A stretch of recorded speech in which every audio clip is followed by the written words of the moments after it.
Let me ask you something today. Why do mega projects fail?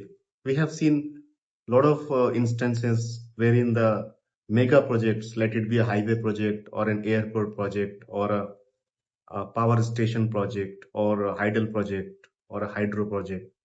We have seen several mega projects failing disastrously. Why does it happen? Why do they fail? Sometimes in terms of time, sometimes in terms of cost, sometimes in terms of scope failure, scope creep. In spite of, in today's age, we have a lot of sophisticated tools with us. We have Primavera, we have risk analysis tools, we have you can assess, you can forecast the project, you can work out your critical path of the project. There are a lot of tools, but still, why does it happen? Have you ever thought about it?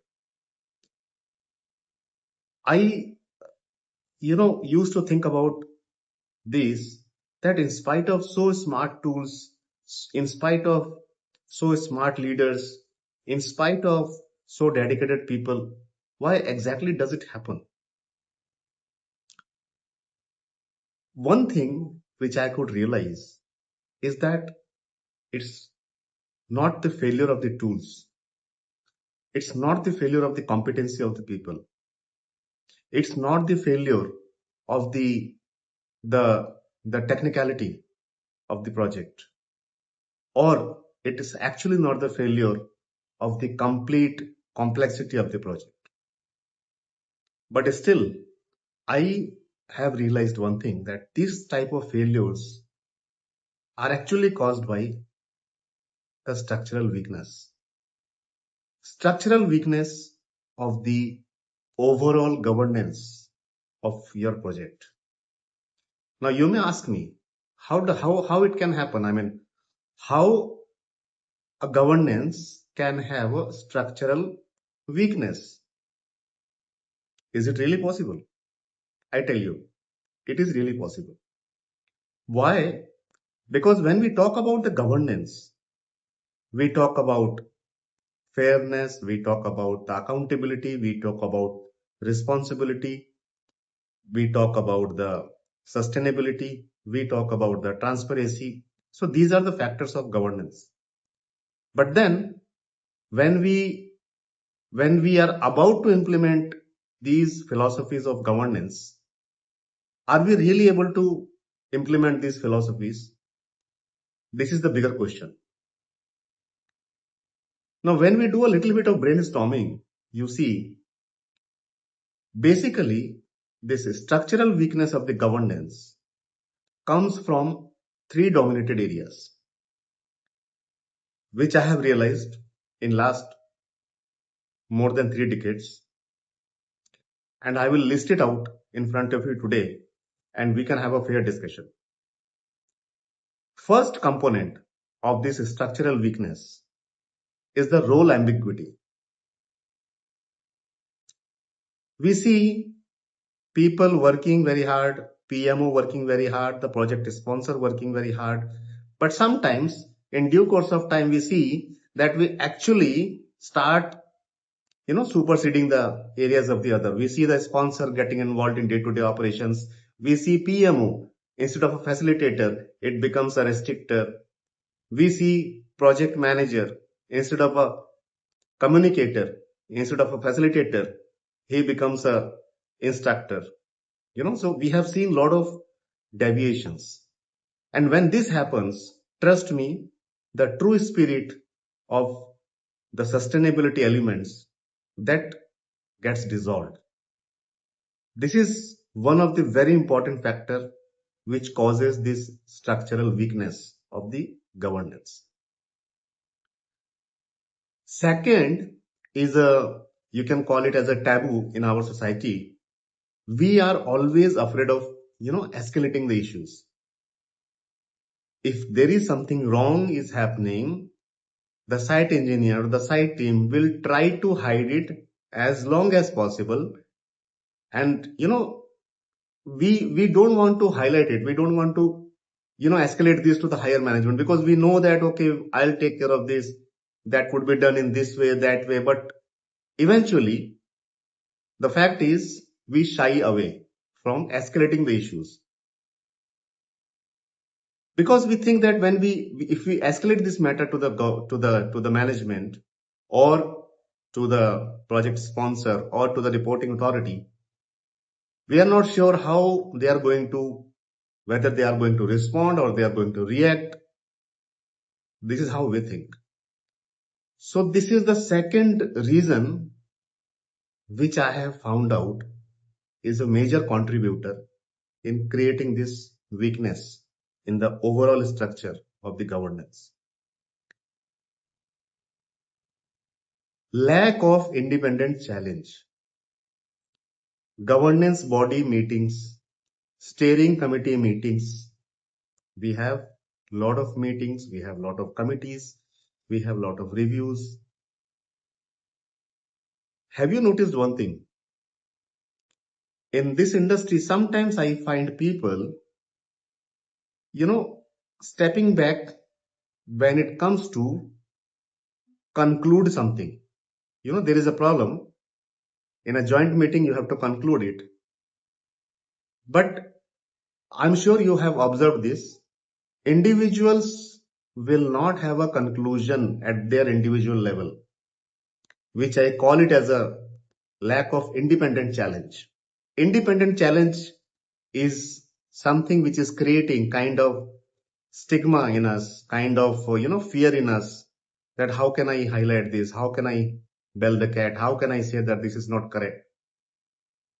So there is a collective conclusion, and when the collective conclusion happens, we go in the flow. So there has to be one person who has to have a say independently. He has to challenge it independently. He has to look at it independently. The governance body committee has to be a decision maker, not a reviewing body. These 3 points which I have highlighted today, the role ambiguity, the escalation delay, and the lack of independent challenge. Trust me, these 3 are very, very important aspects which causes this structural weakness in the whole governance system of the project. Now, I'm sure when we talk about these 3 points, you may be saying, or you may be thinking that, okay, understood. These are the 3 points. But then, how to avoid it? How do we understand this? It's very simple. We have to see whether the role definitions are clearly defined. There should not be any role ambiguity. Responsibility matrix should be very clear. Communication matrix should be very clear. Your risk register should be perfect. Every individual should have his own domain. He should know that this is my boundary, I should not step out. The other person should understand that this is my boundary, I should not step in. Coming back to the next one, the escalation policy. You have to analyze your whole project. You have to take the cases, like when there was a problem last time, how and when was it escalated? Whether the escalation was proper, or there were delays, or the escalation route was not proper. Because during escalation, you have to follow the hierarchy. You cannot disown the hierarchy of the organization. Third and most important thing is when we talk about lack of independent challenge, we have to be more and more involved in the subject. We should be knowing the root cause of the problem, if at all it is there. And we have to understand that, yes, this is how it can be rectified or it can be addressed. So we should not shy away. These are very general points which I am trying to highlight today. Trust me, I have seen wonders with these 3 points, and these 3 points gives us so much of a strength to the structure of the governance of the project. You will be surprised. I'm sure these details, these philosophies, these practical aspects of the projects are definitely resonating with you. And if at all it is resonating with you, as I always say, let's work it out together. Let's work it out together.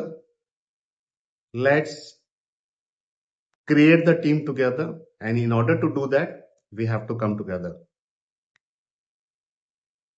Subscribe to this channel, which is very, very important in order to create that community of all of the industry professionals. Like this channel so that more and more people can be informed. Stay tuned, and then let's be ready for my next video in which we will talk about the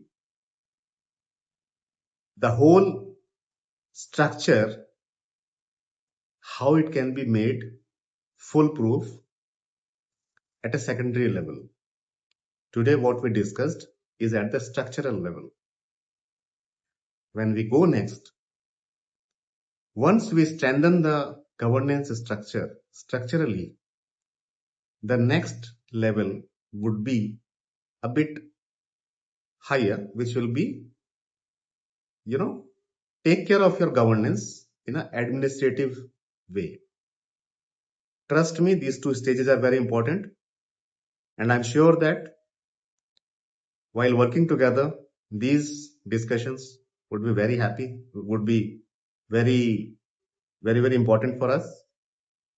With this assumption, with this hope, I'll conclude it here for the day. Looking forward to have you more and more on board. Let's keep in touch. Let's create better projects. Let's create better profitability for a future sustainability of the industry. Thank you.